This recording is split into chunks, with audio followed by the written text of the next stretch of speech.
This is the read aloud for an occurrence at Owl Creek Bridge. The story begins with a man standing on a railroad bridge in northern Alabama, looking down at the fast-moving water 20 feet below. His hands are tied behind his back, and a rope is wrapped tightly around his neck, attached to a sturdy beam above his head. The extra length of rope hangs down to his knees. He and his executioners, 2 private soldiers from the Federal Army, are standing on some loose boards placed on the railway tracks. An officer, a captain, is also present on the platform. 2 sentinels stand at each end of the bridge, holding rifles in a formal position. They seem to be there to block the ends of the bridge, not to know what's happening in the middle.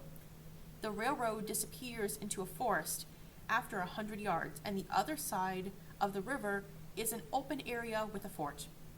A group of soldiers are watching from halfway up the slope between the bridge and the fort. Everyone is still and silent, showing respect for the impending death. The man about to be hanged appears to be about 35 years old. He looks like a civilian, possibly a planter, based on his clothing. He has a straight nose, firm mouth, broad forehead, and long dark hair that falls behind his ears.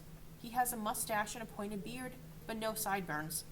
His large gray eyes have a kind expression, which is surprising considering his situation.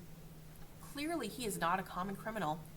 The military code allows for many types of people to be hanged, including gentlemen.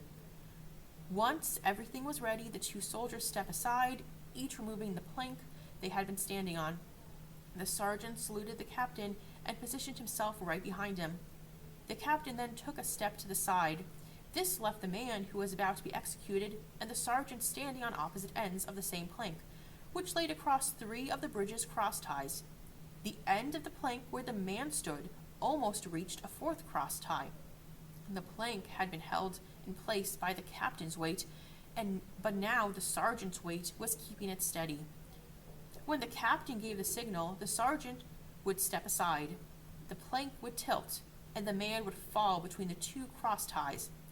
The man thought this was a simple and effective way to carry out his execution. His face was uncovered, and his eyes were not blindfolded. He looked at the unstable plank beneath his feet, then let his eyes wander to the rushing water below.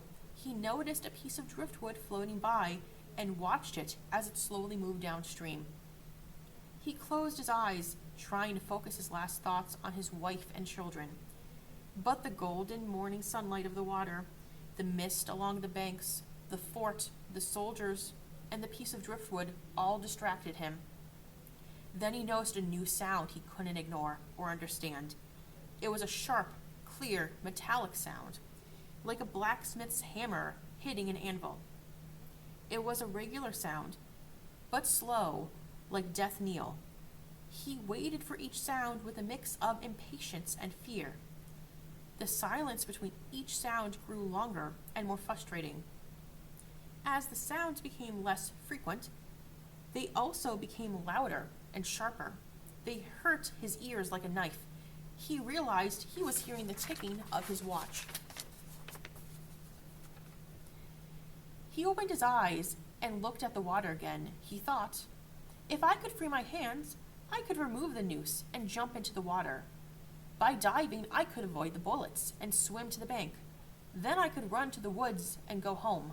My home is still safe, and my wife and children are still out of the enemy's reach. As these thoughts flashed through his mind, the captain nodded to the sergeant, who stepped aside. Part 2. Peyton Farquhar was a wealthy plantation owner from a respected Alabama family. As a slave owner and a politician, he was a strong supporter for the Southern cause. For reasons not important to this story, he hadn't been able to join the brave army that fought for the disastrous campaign ending the fall of Corinth. He was frustrated by this and longed for the chance to prove himself a soldier.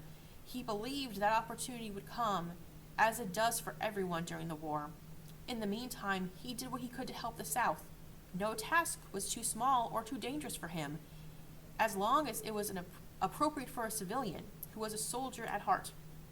He agreed with the saying that all is fair in love and war. at least to some extent.